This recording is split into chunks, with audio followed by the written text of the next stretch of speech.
ಮೀಸಲಾತಿಗಾಗಿ ಇನ್ನೂ ಕ್ರಾಂತಿಕಾರ ಹೋರಾಟ. ಕೂಡಲ ಸಂಗಮದ ಪೀಠಾಧ್ಯಕ್ಷರಾದಂಥ ಜೆ ಮೃತ್ಯುಂಜಯ ಸ್ವಾಮಿಗಳು ಒಂದು ಕರೆ ಕೊಡ್ತಾರ. ಅಲ್ದೇನೆ ಈ ಹೋರಾಟನ ಕ್ರಾಂತಿಕಾರಿಯಾಗಿ ಮಾಡಬೇಕು ಅಂತ ಹೇಳ್ತಾರ.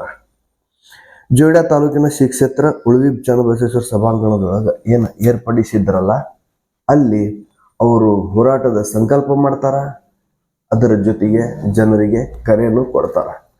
ಪಂಚಮಶಾಲಿನ 2 ಏಕ ಸೇರಸ್ರಿ ಅಂತ. ಇದು 8 ರೌಂಡ್ ಏನೋ ಆಯ್ತು ಅಂತ ಅನ್ಸುತ್ತೆ. ಬಹುಶಃ ಈಗ ಇವ್ರು ತಗೋತಾ ಇರೋ ಹೆಜ್ಜೆ 9ನೇ ಒಂದು ಸುತ್ತು. ಇದು 8 ಸುತ್ತು ಸಹ ಅವರು ಸಕ್ಸೀಡ್ ಆಗಿಲ್ಲ. ಯಾಕಂತಂದ್ರೆ ಹುನಗುಂದ ಕ್ಷೇತ್ರದ ಈಗೇನು ಒಂದು ಹಾಲಿ ಶಾಸಕರದಾರಲ್ಲ ವಿಜಯಾನಂದ ಕಾಶ್ಯಪ್ನವರು, ಇವರು ಆ ಟೈಮ್ ಒಳಗೆ ಅಂದ್ರೆ ಮಾಜಿ ಇದ್ದಾಗ ಸ್ವಾಮಿಗಳಿಗೆ ಬೆನ್ನೆಲುಬಾಗಿ ನಿಂತಿದ್ರು. ನಾವು ಇದ್ದೀವಿ ಸ್ವಾಮಿಗಳೇ, ನೀವು ಹೋರಾಟ ಮಾಡ್ರಿ ಅನ್ನೋ ಒಂದು ಒಕ್ಕೊರಲಿನ ಒಂದು ಒತ್ತಾಯ ಬಂದಾಗ ಸ್ವಾಮಿಗಳಿಗೆ ಅದು ಏನು ಅನ್ನಿಸ್ತೋ ಗೊತ್ತಿಲ್ಲ, 2A ನಮ್ಗೆ ಬೇಕೇ ಬೇಕು ಅಂತ ಹೋರಾಟಕ್ಕೆ ಧುಮುಕಿದ್ರು. ಆದರೆ ರಾಜಕಾರಣನ ಬೇರೆ, ಈ ಒಂದು ಮಠಗಳು ಮತ್ತು ಮಠಾಧೀಶರನ್ನೇ ಬೇರೆ. ರಾಜಕಾರಣ ತಮ್ಮ ಸ್ವಂತದ ಒಂದು ಬೆಳೆನ ಬೇಯಿಸ್ಕೊಳಕ್ಕೆ ಉಪಯೋಗ ಮಾಡ್ಕೊತಾ ಇರೋ ಒಂದು ಸಾಧನ. ಆದರೆ ಮಠಗಳು ಮತ್ತು ಮಠಾಧೀಶರು ಸಮಾಜ ತಿದ್ದುವಂಥ ಕೆಲಸ ಮಾಡಬೇಕು. ಆ ನಿಟ್ಟೊಳಗೆ ಕೆಲಸ ಮಾಡಿದ್ರೆ ಒಳ್ಳೆಯದು ಅಂತ ಅನಿಸ್ಬಹುದು. ಯಾಕಂತಂದ್ರೆ ಇಲ್ಲೇ ಜೆ ಮೃತ್ಯುಂಜಯ ಸ್ವಾಮಿಗಳು ಯಾಕೆ ತಾವು ವೈಯಕ್ತಿಕವಾಗಿ ಅದನ್ನ ಹೋರಾಟ ಅಂತ ತಗೋತಾ ಇದ್ದಾರೋ ಗೊತ್ತಾಗ್ತಾ ಇಲ್ಲ. ಇಲ್ಲಿ ಸ್ವಾಮೀಜಿಗಳು ರಾಜಕಾರಣದಲ್ಲಿ ಧುಮುಕಬೇಕಾದ್ರೆ ಸಾಕಷ್ಟು ಯೋಚನೆ ಮಾಡಬೇಕಾಗತ್ತ. ಅದೇ ರೀತಿ ಜೆ ಮೃತ್ಯುಂಜಯ ಸ್ವಾಮಿಗಳು ಯೋಚನೆ ಮಾಡಿದ್ರು ಅಥವಾ ಇಲ್ವೋ ಗೊತ್ತಾಗ್ಲಿಲ್ಲ. ಇಲ್ಲಿ ಆಗ್ಲೇ ಹೇಳಿರೋ ತರ ರಾಜಕಾರಣಿಗಳು ಪ್ರೋಗ್ ಮಾಡೋ ಸಾಧ್ಯತೆ ಜಾಸ್ತಿ ಇರುತ್ತೆ. ಈ ಕುಂಡಿ ಚೂಟೋದು ಅಂತಾರಲ್ಲ, ತಮ್ಮ ಬೆಳೆನ ಬೇಯಿಸ್ಕೊಳ್ಳೋದಕ್ಕೆ ಯಾವ ಮಟ್ಟಕ್ಕಾದ್ರೂ ಇಳಿತಾರ, ಯಾವ ಸ್ವಾಮೀಜಿಗಳಿಗಾದ್ರೂ ಬಳಸ್ಕೊಳ್ಳೋ ಸಾಧ್ಯತೆ ಇರ್ತೈತಿ. ಆ ಒಂದು ಇಕ್ಕಟ್ಟೊಳಗೆ ಏನಾದರೂ ಜೆ ಮೃತ್ಯುಂಜಯ ಸ್ವಾಮಿಗಳು ಸಿಕ್ಕಾಕೊಂಡ್ರ ಅವರು ರಾಜಕಾರಣಿಗಳು ಬೀಸಿರೋ ಬಲೆ ಹೇಗಿರುತ್ತೆ ಅಂತಂದ್ರೆ ತಪ್ಪಿಸ್ಕೊಳ್ಳೋಕ್ಕೂ ಆಗಲ್ಲ, ಅದರಲ್ಲೇ ಇರಾಕು ಕೂಡ ಆಗ್ತಿರಂಗಿಲ್ಲ. ಅಂತ ಒಂದು ಸಂದಿಗ್ಧ ಸಂದರ್ಭನ ಏನಾದರೂ ಸ್ವಾಮೀಜಿಗಳಿಗೆ ತಂದ್ರ ಅಥವಾ ಸ್ವತಃ ಸ್ವಾಮೀಜಿಗಳು ಏನಾದರೂ ಅದರಲ್ಲಿ ಸಿಕ್ಕಾಕೊಂಡ್ರ. ಇಲ್ಲಿ ಸಂದರ್ಭಕ್ಕೆ ಅನುಗುಣವಾಗಿ ಒಂದು ಉದಾಹರಣೆ ಕೊಡ್ತೀನಿ. ಒಂದು ಚಿಕ್ಕ ಉದಾಹರಣೆ ಏನು ಅಂತಂದ್ರೆ, ಈ ಕೊಪ್ಪಳದಲ್ಲಿ ಬಲ್ಡೋಟ ವಿರುದ್ಧವಾಗಿ ಏನು ಆಂದೋಲನ ನಡೀತಾ ಇದೆಯಲ್ಲ, ಆ ಆಂದೋಲನದ ಪರವಾಗಿ ಕೊಪ್ಪಳ ಅಜ್ಜ ಅವರು ಮಾತಾಡಿದ್ರು. ಕೇವಲ ಒಂದೇ ಸಾರಿ ಮಾತನಾಡಿದ್ರು. ನಾನು ಮಠ ಬಿಟ್ಟು ಹೊರಗೆ ಬರಲ್ಲ ಅಂತ ಹೇಳಿರೋ ಅಜ್ಜವರು ಆಂದೋಲನದ ಪರವಾಗಿ ಅಂದ್ರೆ ಬಲ್ಡೋಟ ವಿರುದ್ಧವಾಗಿ ಒಂದು ಕರೆ ಕೊಟ್ರಲ್ಲ.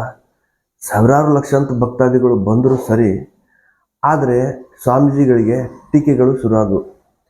ಆ ಟೀಕೆಯನ್ನು ಕೇಳಿದಾಗ ಅವರು ಅದನ್ನು ಸಮರ್ಥನೆ ಮಾಡ್ತಾ, ಯಾವ ಒಳ್ಳೆಯ ಕೆಲಸಕ್ಕೆ ನಾನು ಕೈ ಹಾಕಿದ್ದೆ ಅದರಿಂದ ಟೀಕೆಗಳು ಬರ್ತಾ ಇದ್ದಾವೆ ಅಂದಮೇಲೆ ನಾನು ಆ ಕೆಲಸದಲ್ಲಿ ಮುಂದುವರಿಯೋದು ಒಳ್ಳೆಯದಲ್ಲ ಅನ್ನೋ ಒಂದು ತೀರ ಸೂಕ್ಷ್ಮವಾಗಿ ಜನರನ್ನ ಮನಮುಟ್ಟಿಸೋ ಥರ ಮಾತನಾಡಿ ಅವರು ಮೌನಕ್ಕೆ ಜಾರಿದರು.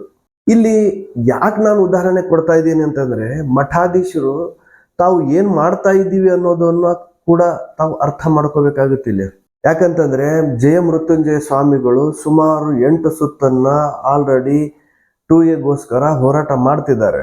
ಯಾವ ರಾಜಕಾರಣಿಗಳು ಅವರನ್ನ ಹಕ್ಕೊತ್ತಾಯದ ಒಂದು ಅಡಿಯೊಳಗ ಸಿಲುಕ್ಸಾಕ್ಸಿದ್ರು ಆ ರಾಜಕಾರಣಿಗಳು ಇವತ್ತು ಇಲ್ಲ ಅವ್ರ ಜೊತೆಗೆ. ಉದಾಹರಣೆಗೆ ಸ್ವಾಮೀಜಿಗಳಿಗೆ ಬೆನ್ನೆಲುಬಾಗಿ ನಿಂತಿರೋ ವಿಜಯಾನಂದ ಕಾಶ್ಯಪ್ನವರು ಇವತ್ತು ರೂಲಿಂಗ್ ಅಲ್ಲಿ ಇದ್ದಾರೆ. ಗೆಲ್ಲೋವರೆಗೂ ಒಂದು ರಾಜಕಾರಣಿಗಳ ಒಂದು ವರಸೆ ಗೆದ್ದ ಮೇಲೆ ತಮ್ಮ ಬೆಳೆ ಬೇಯ್ದ ಮೇಲೆ ಏನಾದ್ರೂ ಅಥವಾ ಯಾರಿಗಾದ್ರೂ ಕೈ ಕೊಡೋ ಸಾಧ್ಯತೆ ಇರುತ್ತೆ. ಇದನ್ನ ಮಠಾಧೀಶರು ಅರ್ಥ ಮಾಡ್ಕೋಬೇಕಾಗುತ್ತೆ. ಇನ್ನ ಯತ್ನಾಳ್ ಸಹ ಸ್ವಾಮೀಜಿ ಬೆನ್ನಿಗೆ ಇದ್ರು, ಬಹುಶಃ ಈಗ ಕೂಡ ಇದ್ದಾರೆ. ಆದರೆ ಅವರು ಅತಂತ ಪರಿಸ್ಥಿತಿ ಇದ್ದಾರಲ್ಲ. ಯಾಕಂತಂದ್ರೆ ತಮ್ಮ ರಾಜಕೀಯ ಬೆಳೆ ಬೇಯಿಸ್ಕೊಳ್ಳೋದಕ್ಕೋಸ್ಕರ ಅಂತ ಆಗಲೇ ಹೇಳಿದ್ನಲ್ಲ, ಅದೇ ಥರ ಯತ್ನಾಳ್ ಅವರು ಸಹ ಏನು ಬಿಜೆಪಿಯಿಂದ ಉಚ್ಚಾಟನೆ ಆಗಿದಾರಲ್ಲ, ಆ ಉಚ್ಚಾಟನೆಯ ಒಂದು ತೂಗುಗತ್ತಿಯಿಂದ ಅವರು ಹೊರಗಡೆ ಬರಬೇಕಾದ್ರೆ ಸಾಕಾಗಿದೆ. ಅಂಥದ್ರಲ್ಲಿ ಈ ಸ್ವಾಮೀಜಿಗಳಿಗೆ ಬೆನ್ನೆಲುಬಾಗಿ ನಿಲ್ಲೋದಕ್ಕೆ ಹೇಗೆ ಸಾಧ್ಯ? ನೋಡಿ, ಯಾವುದೇ ಒಂದು ಆಂದೋಲನ ಅದು ಒಂದು ಹಂತಕ್ಕೆ ಮುಟ್ಟಬೇಕಾದ್ರೆ, ಅಂದರೆ ಅದನ್ನ ಸಕ್ಸಸ್ ಆಗಬೇಕಾದ್ರೆ ರಾಜಕೀಯ ಶಕ್ತಿ ಬೆನ್ನಿಗೆ ಬೇಕೇ ಬೇಕು. ಕಾಣದ ಕೈಗಳ ರಾಜಕೀಯ ಶಕ್ತಿ ಆದರೂ ಪರವಾಗಿಲ್ಲ, ಯಾವುದಾದ್ರೂ ಒಂದು ಕೆಲಸ ಅಥವಾ ಸ್ವಾಮೀಜಿಗಳ ಹೋರಾಟ ಒಂದು ಹಂತಕ್ಕೆ ಬಂದು ಮುಟ್ಟಬೇಕಾದರೆ ಅಲ್ಲಿ ರಾಜಕಾರಣದ ಶಕ್ತಿ ಬೇಕೇ ಬೇಕು. ಇಲ್ಲದೆ ಹೋದ್ರೆ ಅದು ಕೆಲಸ ಸಕ್ಸೀಡ್ ಆಗಲ್ಲ. ಉದಾಹರಣೆ ಇದೇ ಜಯಮೃತ್ಯುಂಜಯ ಸ್ವಾಮೀಜಿಗಳು 8 ಸುತ್ತಿನ ಹೋರಾಟ ಮಾಡಿದ್ರು ಸಹ 9ನೇ ಸುತ್ತಿಗೆ ಅಣಿ ಆಗ್ತಾ ಇರೋ ಜಯಮೃತ್ಯುಂಜಯ ಸ್ವಾಮೀಜಿಗಳನ್ನ ಅರ್ಧ ದಾರಿಯಲ್ಲಿ ಬಿಡೋ ಪ್ರಯತ್ನ ಬಹುಶಃ ಆಗಿರಬಹುದಾ, ಇರಬಹುದು. ಇಲ್ಲಿ ಸ್ವತಃ ಸ್ವಾಮೀಜಿಗಳು ಕೆಲವೊಂದಿಷ್ಟು ಪ್ರಶ್ನೆಗಳನ್ನು ಸಹ ಹಾಕೋಬೇಕಾಗುತ್ತೆ. ಅವರು ನನಗೆ 2A ಮೀಸಲಾತಿ ಕೊಡಿಸ್ಬೇಕಾಗಿರೋದು ಅವಶ್ಯ ಇದೆಯಾ, ಇದ್ರೆ ಯಾವ ಕಾರಣಕ್ಕೋಸ್ಕರ, ಯಾರ ಉಳಿವಿಗೋಸ್ಕರ, ಯಾವ ಸಮುದಾಯಕ್ಕೋಸ್ಕರ 2A ಮೀಸಲಾತಿ ಕೊಡಿಸ್ಬೇಕು ಅಂತ ಹೋರಾಟ ಮಾಡ್ತಾ ಇದ್ದಾರೋ ಅದೇ ಸಮುದಾಯ ಗಟ್ಟಿಯಾಗಿ ಬೆನ್ನಿಗೆ ನಿಲ್ಲದೆ ಹೋದ್ರೆ ನಾನೂ ಸಹ ಅತಂತ್ರ ಆಗ್ತೀನಿ ಅನ್ನೋದು ಇಲ್ಲಿ ಜಯಮೃತ್ಯುಂಜಯ ಸ್ವಾಮಿಗಳಿಗೆ ಅರ್ಥ ಆಗಬೇಕು. ಬಹುಶಃ ಈ ಮೊದಲೇ ಅವರಿಗೆ ಅರ್ಥ ಆಗಿದ್ರೆ ಒಳ್ಳೇದಿತ್ತು. ಇನ್ನೂ ಅರ್ಥ ಆಗಿಲ್ಲ ಅಂತಲೂ ಅನ್ನಬಹುದೋ ಏನೋ. ಯಾಕಂತಂದ್ರೆ ರಾಜಕಾರಣ ಅಷ್ಟು ಸಲೀಸು ಅಲ್ಲ, ಅಷ್ಟು ಅದು ಒಂದೇನು ಕ್ಲೀನ್ ಏರಿಯಾನೂ ಅಲ್ಲ. ರಾಜಕಾರಣದಲ್ಲಿ ಜಯಿಸ್ಬೇಕಾದ್ರೆ ರಾಜಕಾರಣನೇ ಮಾಡಬೇಕಾಗುತ್ತೆ. ಹಾಗಾದ್ರೆ ಇಲ್ಲಿ ಜಯಮೃತ್ಯುಂಜಯ ಸ್ವಾಮಿಗಳು ಏನಾದರೂ ಭವಿಷ್ಯದಲ್ಲಿ ಏನಾದರೂ ರಾಜಕಾರಣ ಮಾಡ್ಬೋದಾ, ರಾಜಕಾರಣಕ್ಕೆ ಬರ್ಬೋದಾ, ಬಹುಶಃ ಇದೇ ಹುನಗುಂದ ಅಥವಾ ವಿಜಯಪುರ ಕ್ಷೇತ್ರದಿಂದ ಏನಾದರೂ ಎಲೆಕ್ಷನ್ಗೆ ನಿಲ್ಬಹುದಾ ಅನ್ನೋ ಸಾಕಷ್ಟು ಪ್ರಶ್ನೆಗಳು ಮತ್ತೆ ಇಲ್ಲೇ ಸಮುದಾಯದ ಜನರಲ್ಲಿ ಪ್ರಶ್ನೆಗಳು ಹುಟ್ಟೋದು ಸಹಜ. ಈ ಯಾವ ವಿಚಾರಕ್ಕೂ ಸಹ ಸ್ವಾಮಿಗಳು ಸ್ಪಷ್ಟನೆ ಕೊಡ್ತಾ ಇಲ್ಲ. ಕೇವಲ ಅವ್ರು ಹಿಡಿದಿರೋದು ಒಂದೇ ಒಂದು ಅಜೆಂಡಾ ಏನು ಅಂತಂದ್ರೆ 2A ಮೀಸಲಾತಿ ನಮಗೆ ಬೇಕು. ಇಲ್ಲಿ ಕಾಶ್ಯಪ್ಪನವರು ಏನು ಮಾಜಿ ಇದ್ರಲ್ಲ, ಆವಾಗ ಸ್ವಾಮೀಜಿಗಳನ್ನ ಪ್ರೊವೋಕ್ ಮಾಡಿರೋ ಸಾಧ್ಯತೆನೂ ಇರಬಹುದು. ಯಾಕಂದ್ರೆ ತಾವು ಮತ್ತೆ ರಾಜಕೀಯ ಮುನ್ನೆಲೆಗೆ ಬರಬೇಕು, ಅಂದ್ರೆ ಚುನಾಯಿತರಾಗಿ ಬರಬೇಕು, ವಿಧಾನಸಭೆನ ಪ್ರವೇಶಿಸಬೇಕು ಅನ್ನೋ ಅಜೆಂಡಾ ಅವರಲ್ಲಿ ಇದ್ರೂ ಸಹ ಅದನ್ನ ಸೂಕ್ಷ್ಮವಾಗಿ ಅರ್ಥ ಮಾಡ್ಕೊಳ್ಳೋ ವಿಚಾರ ಸ್ವಾಮೀಜಿಗಳಿಗೂ ಬೇಕು. ಅದೇ ರೀತಿ 2A ಮೀಸಲಾತಿಗೆ ಆಂದೋಲನ ಶುರು ಮಾಡಬೇಕಾದ್ರೆ BJP ಸರ್ಕಾರ ಇತ್ತು ರಾಜ್ಯದಲ್ಲಿ, ಬಸವರಾಜ ಬೊಮ್ಮಾಯಿ ಅವರು ಮುಖ್ಯಮಂತ್ರಿಗಳಾಗಿದ್ದರು. ಅವರು ಏನೋ ಒಂದು ಸಾಹಸ ಮಾಡಿ ಜಿಲೇಬಿಯಲ್ಲಿ ಮೊಸರು ಹಾಕೋ ಕೆಲಸ ಮಾಡಿ ಬಸವರಾಜ ಬೊಮ್ಮಾಯಿ ಅವರು ನಿರ್ಗಮಿಸಿದ್ರು. ಇನ್ನು ನಂತರದಲ್ಲಿ ಬಂದಿರೋ ಸಿದ್ದರಾಮಯ್ಯ ಅವ್ರ ವಿರುದ್ಧ ಅದೇ ಥರ ಹೋರಾಟಗಳು ಸ್ವಾಮೀಜಿಗಳಿಂದ ನಡೆದ್ರು ಸಹ ಅದೇ ಬೆಂಬಲ ಸಿಗ್ತಾ. ಏನು ಹಿಂದೆ ಪಾದಯಾತ್ರೆ ಅಂತ ಮಾಡಿದ್ರಲ್ಲ, ಬಹುಶಃ ಅವ್ರು ಮಾಡಿರೋ ಪಾದಯಾತ್ರೆಗೆ ಅವರಿಗೆ ಸಿಗಬೇಕಾಗಿರೋ ಜಯ ಸಿಗಬೇಕಾಗಿತ್ತು. ಆವಾಗ ಸಿಗದೇ ಇರೋ ಜಯ ಮುಂದಿನ ದಿನಮಾನದಲ್ಲಿ ಸಿಗೋದಿಲ್ಲ ಅನ್ನೋದನ್ನ ಸ್ವಾಮೀಜಿಗಳೇನಾದರೂ ಎಚ್ಚರಿಕೆಯಿಂದ ತಮ್ಮ ನಡೆಯನ್ನ ಇಟ್ಟಿದ್ರಂದ್ರೆ ಬಹುಶಃ ಇಲ್ಲಿವರೆಗೂ ಬರ್ತಾ ಇರಲಿಲ್ಲ. ಒಟ್ಟಾರೆಯಾಗಿ ಹೇಳಬೇಕಾದ್ರೆ ಏನು ಪಂಚಮಶಾಲಿಯವರಿಗೆ 2A ಕೊಡಿಸ್ಬೇಕಂತ ಹೋರಾಟ ಮಾಡ್ತಾ ಇರೋ ಈ ಸ್ವಾಮೀಜಿಗಳ ವಿರುದ್ಧವಾಗಿ ಕೂಡ ಷಡ್ಯಂತ್ರ ನಡೀತಾ ಇರಬಹುದಾ, ಎಲ್ಲ ರೀತಿಯಿಂದ ಯೋಚನೆ ಮಾಡಬೇಕಾಗುತ್ತೆ ಸ್ವಾಮೀಜಿಗಳು. ಅದು ಅಲ್ಲದೆ ಎಲ್ಲ ರಾಜಕೀಯ ಪಕ್ಷಗಳು ಸಹ ಅವರಿಗೆ ನಾವು ಮೀಸಲಾತಿ ಕೊಡ್ತೀವಿ ಅಂತೂ ಹೇಳ್ತಾ ಇದ್ದಾರೆ, ಮೀಸಲಾತಿ ಬಗ್ಗೆ ಯೋಚನೆನೂ ಮಾಡ್ತಾ ಇಲ್ಲ. ಯಾಕೆ ಈ ದ್ವಂದ್ವ ನಿಲುವು?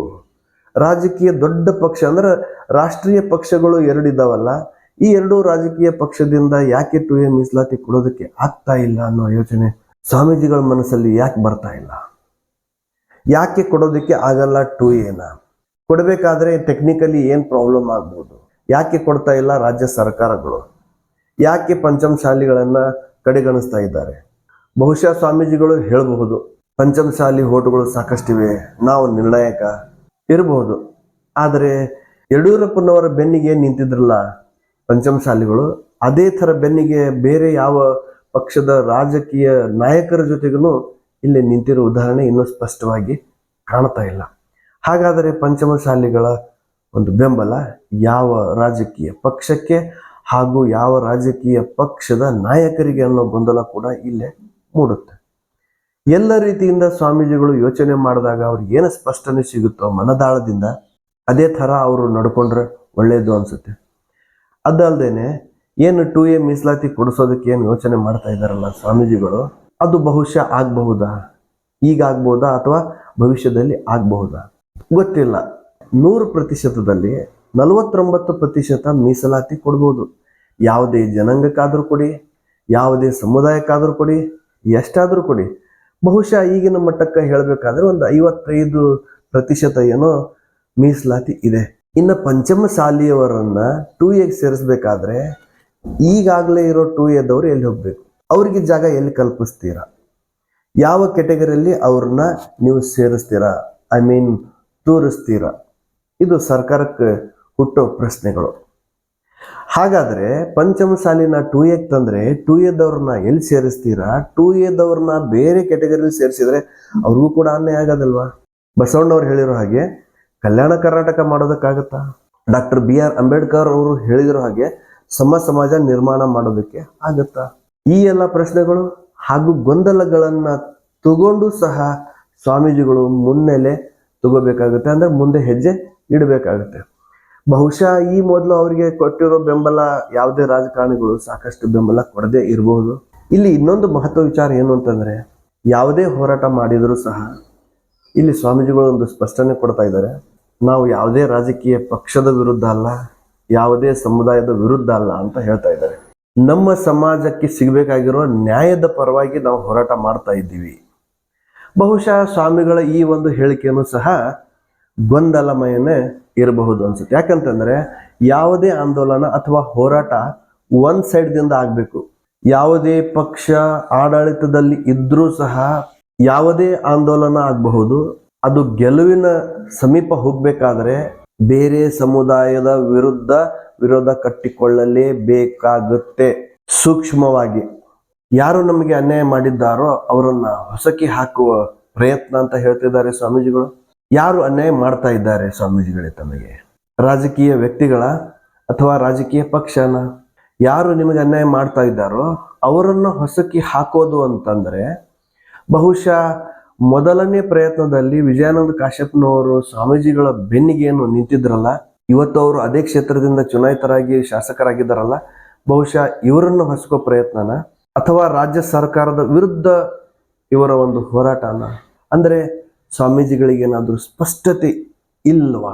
ನಿಖರವಾದ ನಿಲುವು ಇಲ್ಲದೆ ಆಂದೋಲನಗಳು ಯಶಸ್ವಿ ಆಗೋದಿಲ್ಲ. ಆ ನಿಟ್ಟೊಳಗ ಸ್ವಾಮೀಜಿಗಳು ಯೋಚನೆ ಮಾಡಬೇಕಾಗತ್ತೆ. ನೀವು 2A ಕೊಡಿಸೋದು ಬಿಡೋದು ಅದು ನಿಮ್ಮ ವೈಯಕ್ತಿಕ ಅಭಿಪ್ರಾಯ ಆದರೂ ಕೂಡ ನಿಮ್ಮ ಬೆನ್ನಿಗೆ ಎಷ್ಟು ಬೆಂಬಲ ಇದೆ ಅನ್ನೋದನ್ನ ತಾವು ಕೂಡ ಒಂದ್ಸಾರಿ ಹಿಂದಿರುಗಿ ನೋಡ್ಬೇಕಾಗುತ್ತೆ. ಸೊ ವ್ಯರ್ಥ ಪ್ರಯತ್ನ ಆಗಬಾರ್ದು ಅನ್ನೋ ಅಷ್ಟೇ ಒಂದು ಕಳಕಳಿ ಜೊತೆಗೆ ಇವತ್ತಿನ ಒಂದು ಸುದ್ದಿನ ಇಲ್ಲಿಗೆ ಮುಗಿಸ್ತಾ ಇದ್ದೀನಿ. ಲೈಕ್ ಮಾಡಿ, ಶೇರ್ ಮಾಡಿ, ಸಬ್ಸ್ಕ್ರೈಬ್ ಮಾಡೋ ಮುಖಾಂತರ ಈ ನಿಮ್ಮ ಸುದ್ದಿ ವಾಹಿನಿಗೆ ಬೆಂಬಲ ಕೊಡಬೇಕಂತ ಕೇಳ್ಕೊತಾ ಇವತ್ತಿನ ಒಂದು ಸುದ್ದಿನ ಮುಗಿಸ್ತಾ ಇದ್ದೀನಿ. ಜೈ ಹಿಂದ್.